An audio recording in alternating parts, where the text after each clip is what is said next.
देशात। अच्छा।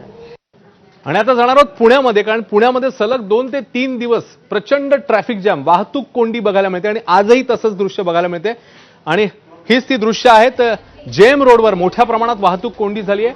शहरातील भिडे पूल बंद आहे, त्यामुळे जेएम रोडवर वाहनांच्या लांबच लांब रांगा या पाहायला मिळत आहेत। बालगंधर्व चौकापासून ते खंडोजी बाबा चौकापर्यंत ही वाहतूक कोंडी पाहायला मिळते। आणि याबद्दल अधिक जाणून घेऊया, मिकी घई आपल्या सोबत आहेत, आपले प्रतिनिधी। मिकी, सलग दुसरा तिसरा दिवस आणि पुन्हा एकदा वाहतूक कोंडी।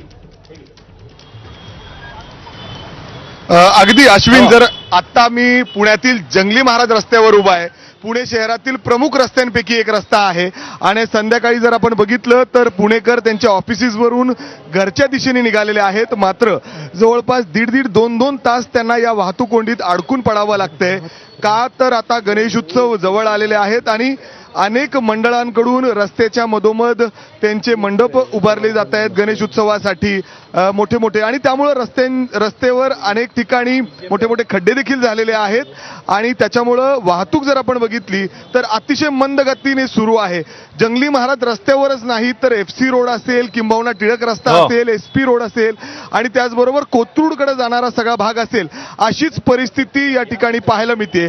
गेले काही दिवस जर सोशल मीडियावर देखील बघितलं तर पुणेकर नाराजगी व्यक्त करतायत। पुण्यात नक्की वाहतूक कोंडी का होतीये, पोलीस नक्की काय करतायत, रस्त्यावर कुठेही पोलीस दिसत नाहीत, अशा देखील तक्रारी या ठिकाणी पुणेकरांच्या पाहायला मिळत आहेत। दुसरीकडे पोलीस या ठिकाणी AI आर्टिफिशियल इंटेलिजन्स आणायचा प्रयत्न करतायत, वेगवेगळ्या गोष्टी आणायचा प्रयत्न करतायत, मात्र कुठेही काही होताना दिसत नाही। आता मी दाखवतोय तुम्हाला, म्हणजे अर्थात कोथरूडच्या दिशेने जायचंय, स्वारगेटच्या दिशेने जायचंय किंवा कात्रज, कुठेही जायचंय तरी तुम्हाला जवळपास 1.5 ते 2 तास लागणार आहे, हे तर नक्की। त्यामुळे आता नक्की पुणेकरांनी या वाहतूक कोंडीतून कशा पद्धतीने स्वतःची सुटका करून घ्यायची आहे असा मोठा प्रश्न आहे। नक्कीच पुणेकर सांगतात इकडे चित्र पुरेशी बोलकी आहेत, आणखी वेगळं काही सांगायला नको आपण, कारण ज्या पद्धतीने बघितलं आता आपण प्रचंड प्रमाणात ट्रॅफिक जॅम। मिकीला धन्यवाद देऊया आणि या बुलेटिनमध्ये इकडे एक छोटासा ब्रेक घेऊया, मात्र ट्रॅफिक जॅमवर उत्तर कधी मिळणार आहे हाच खरा प्रश्न आहे। छोटासा ब्रेक, पाहत राहा एबीपी माझा।